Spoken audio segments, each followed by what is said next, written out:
Assalamualaikum warahmatullahi wabarakatuh.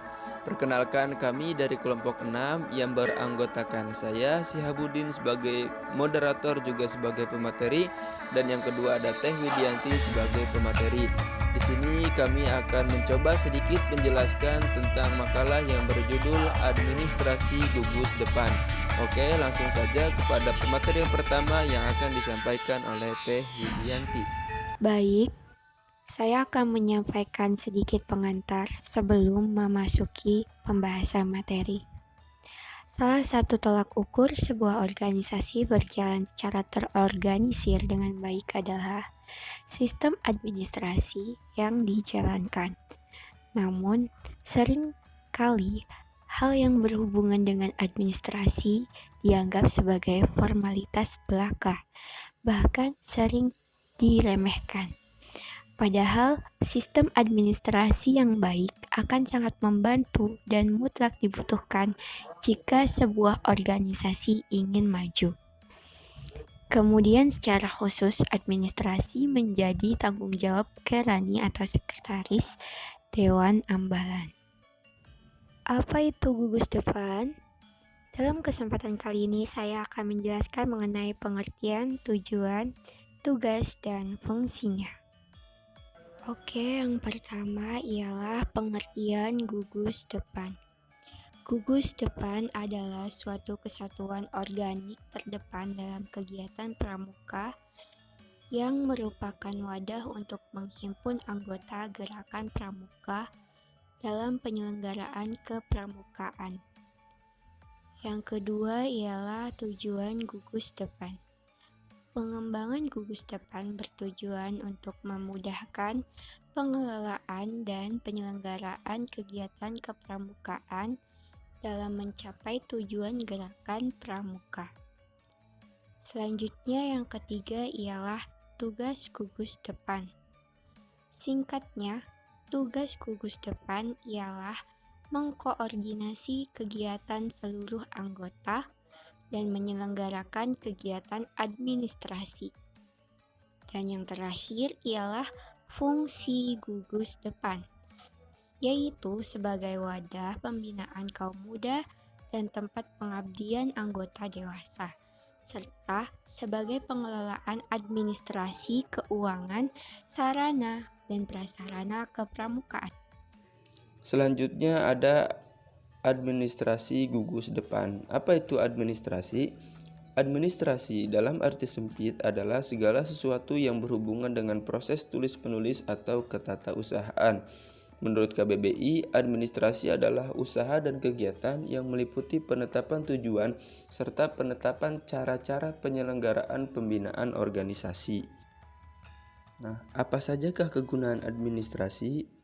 Kegunaan administrasi diantaranya pedoman pelaksanaan program kerja selama satu periode, terus untuk mengetahui perkembangan ambalan, selanjutnya untuk mengetahui perkembangan anggota ambalan, dan yang terakhir data atau arsip sejarah ambalan sebagai bahan masukan pembentukan proker-proker ke depannya.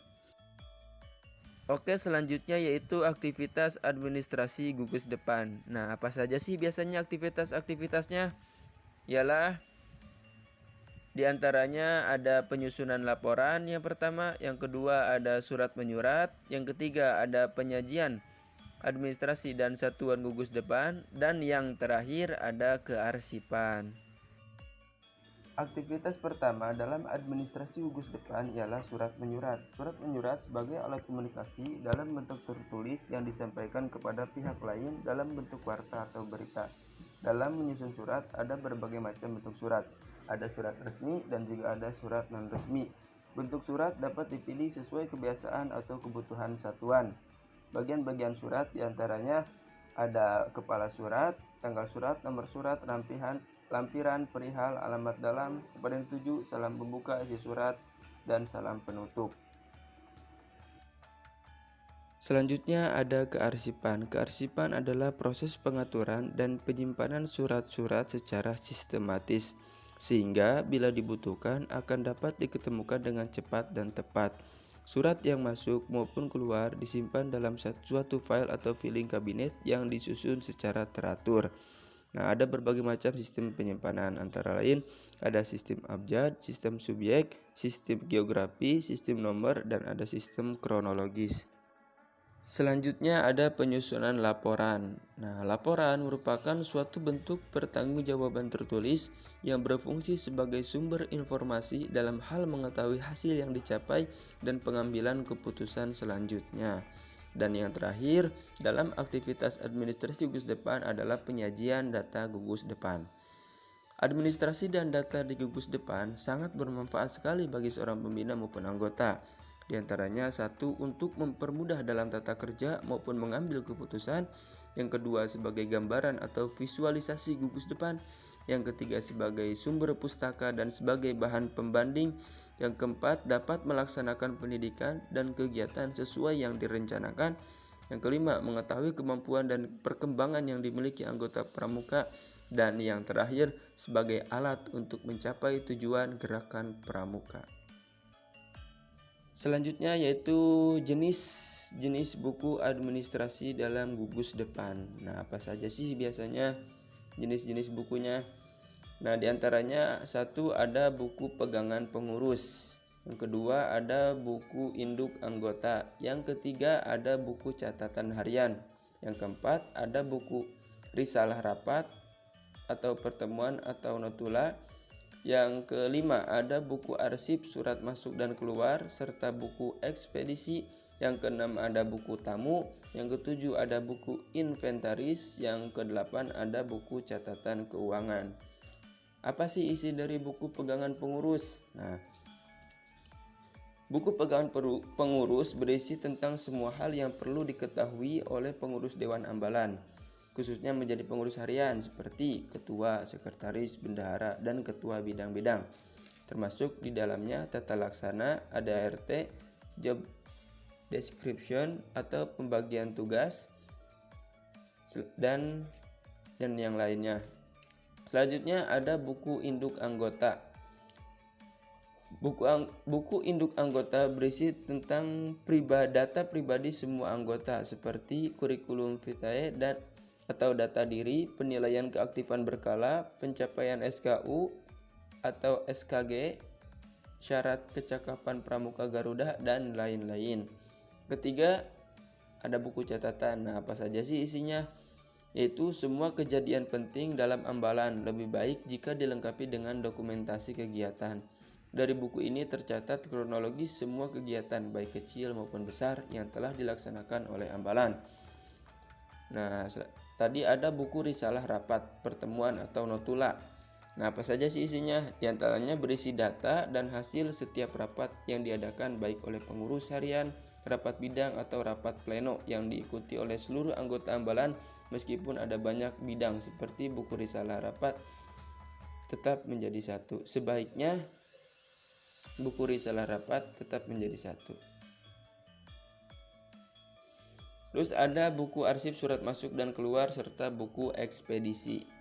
Nah, surat ini adalah untuk mencatat surat-surat yang masuk serta yang keluar. Buku ekspedisi adalah catatan ketika ambalan menugaskan pengurusnya untuk mengirim surat keluar. Nah, gitu. Jadi kalau kita nyuruh ambalan, maka ditulis di buku ekspedisi. Selanjutnya ada buku tamu untuk mencatat setiap ada pengunjung bukan anggota ambalan rencana yang memiliki keperluan tertentu, misalnya memasukkan surat edaran, meminjam alat, studi banding, atau keperluan lainnya. Terus ada buku inventaris yang sebaiknya dilakukan secara berkala minimal setiap bulan dan hasilnya dicatat dalam buku ini. Peminjam barang inventaris sebaiknya disediakan memo khusus yang harus disetujui oleh pihak yang berwenang, misalnya Kerani atau staf kesekretariatan bagian inventaris. Selanjutnya ada buku catatan keuangan yang tentu saja untuk mencatat keuangan setiap keuangan, pemasukan dan pengeluaran yang dilaporkan secara terbuka dalam rapat pengurus harian, seperti itu.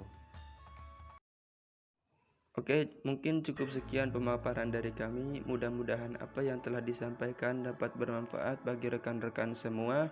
Kami tutup dengan doa, ihdinas siratal mustaqim, wallahu muwaffiq ila aqwamit thoriq. Assalamualaikum warahmatullahi wabarakatuh.